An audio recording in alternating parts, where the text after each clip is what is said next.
Fatos Espíritas, obra do cientista inglês William Crookes, parte 4. Eu pensava que não podia ser a minha campainha que tocava, pois a tinha deixado em minha biblioteca.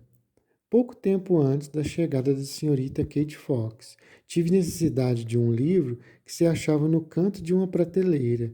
A campainha estava sobre o livro e eu a tinha posto de lado para poder retirá-lo.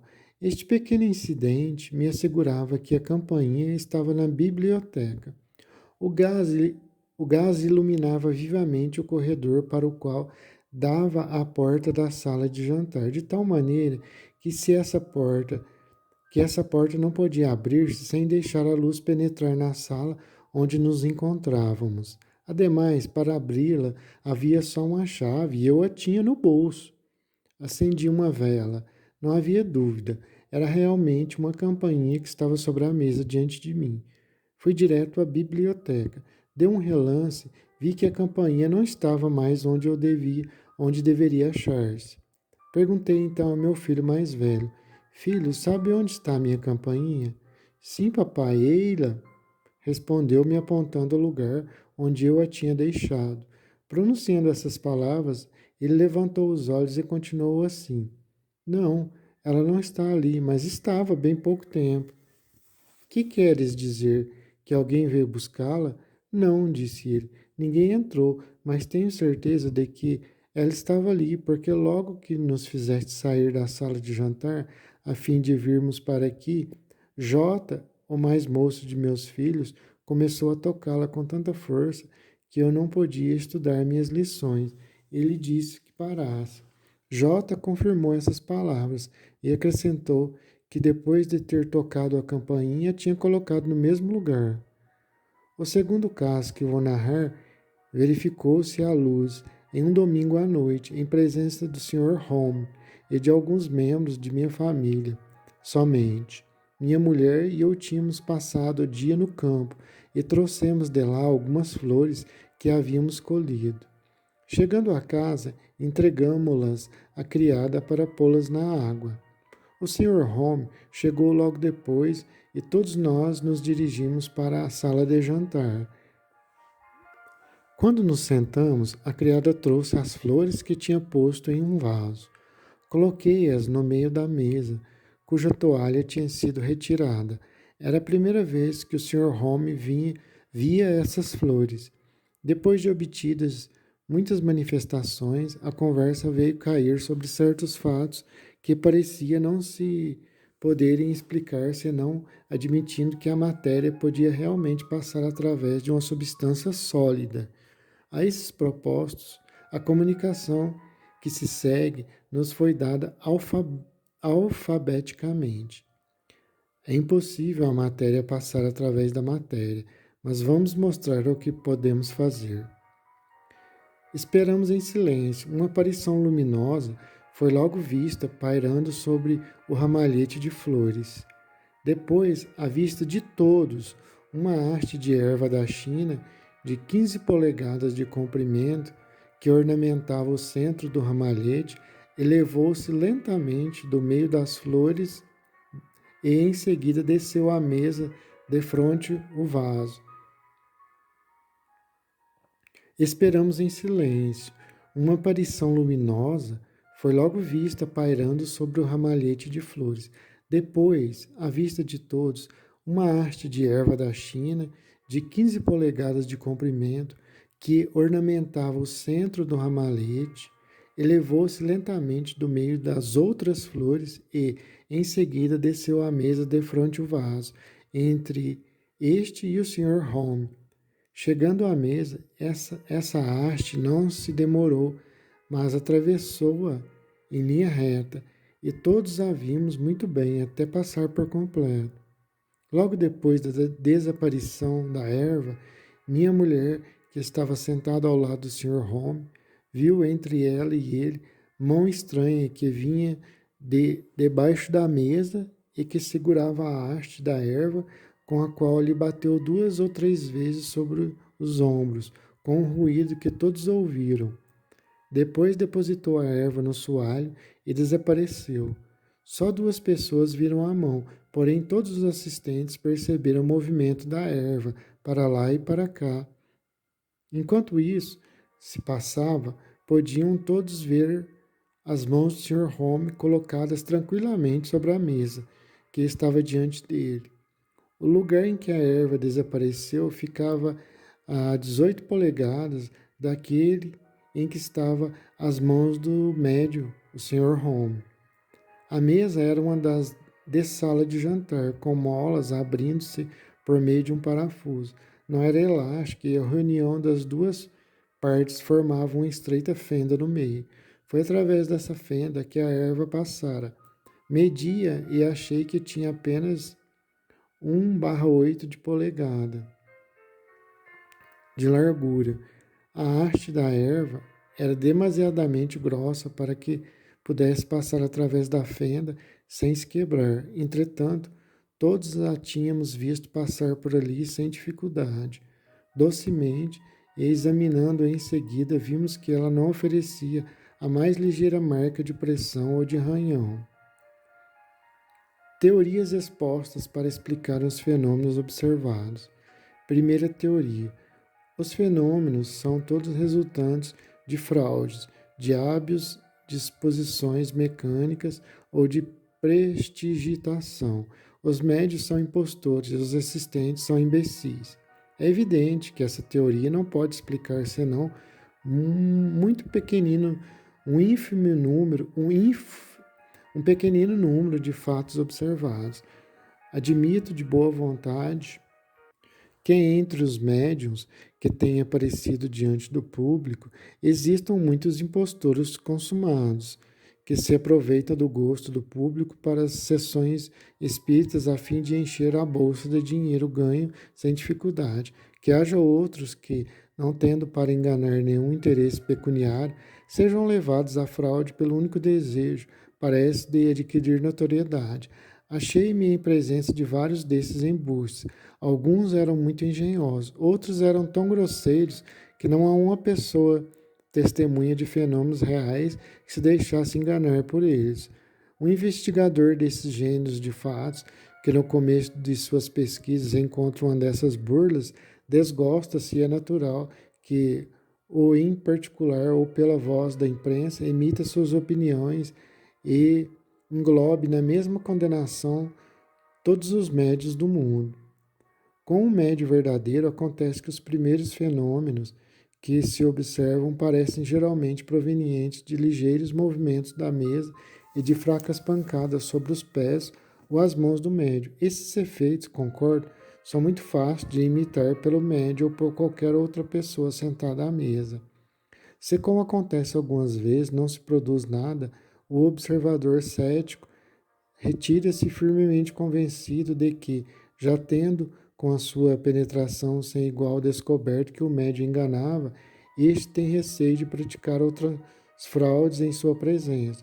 Escreverá, pois, aos jornais, explicará a fraude e provavelmente expandirá em sentimentos de comiseração à vista do triste espetáculo de pessoas que, inteligentes em aparência, se deixam levar pelo erro que ele descobriu ao primeiro golpe de vista.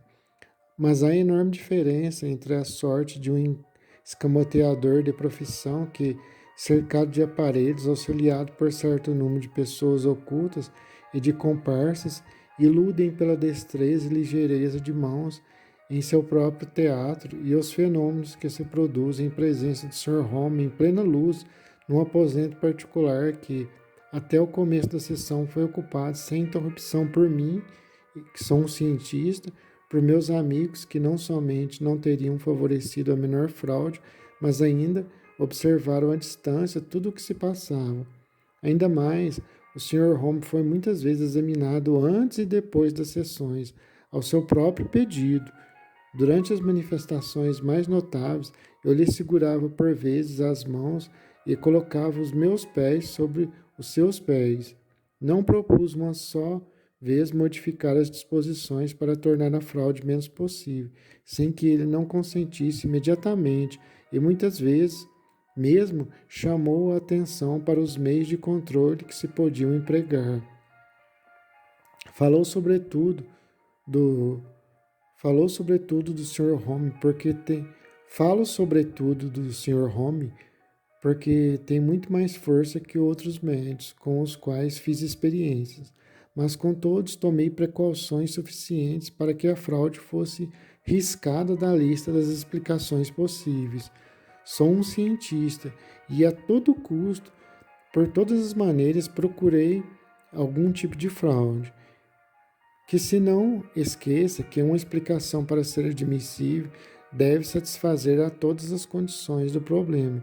Não é lógico, pois, que uma pessoa que talvez só tenha visto alguns poucos fenômenos inferiores diga: suponho que tudo é enganação ou mais.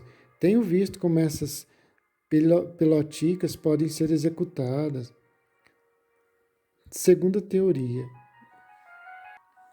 As pessoas que assistem a uma sessão são vítimas de uma espécie de loucura ou de ilusão e se persuadem de que se produzem fenômenos que não existem realmente. Terceira teoria: tudo isso é o resultado da ação consciente e inconsciente do cérebro. Essas duas teorias só podem, evidentemente, abraçar uma muito pequena parte dos fenômenos, e elas mesmas não os explicam senão de maneira improvável. Elas podem ser refutadas em poucas palavras. Chego agora às teorias espirituais. É preciso lembrar que a palavra espírito é empregada em um sentido muito vago pelo maior número de pessoas. Quarta teoria: os fenômenos produzidos são resultantes do espírito do médium que se associa talvez ao espírito de todas as pessoas presentes ou de algumas somente. Quinta teoria: são devidos à ação dos maus espíritos ou de demônios que se manifestam como querem e de maneira como lhes apraz, a fim de destruírem o cristianismo e de perderem as almas dos homens. Sexta teoria: são produzidos por certa classe de seres que vivem na Terra, mas imateriais, invisíveis aos nossos olhos e todavia capazes, em certos casos, de manifestarem a sua presença. Em todos os países, em todas as épocas têm sido conhecidos sob o nome de gênios, o que não quer dizer que sejam necessariamente maus. Gnomos, duendes, diabretes, anões, etc, etc. Sétima teoria: as manifestações são devidas à intervenção dos mortos. É a teoria espiritual por excelência. Oitava teoria: a força psíquica, que é antes um complemento das teorias 4, 5, 6 e 7 do que uma teoria por si mesma. Segundo ela, supõe-se que o médium ou o círculo das pessoas reunidas para formar um todo possui uma força, um poder, uma influência, uma virtude ou um dom, por meio dos quais seres inteligentes podem produzir os fenômenos observados. Quanto ao que podem ser esses seres inteligentes, é matéria para outras teorias. O que há de certo é que um médium possui uma qualquer coisa que um ser comum não possui. Daí um nome a essa qualquer coisa, chamar-lhe X, se quiserdes, embora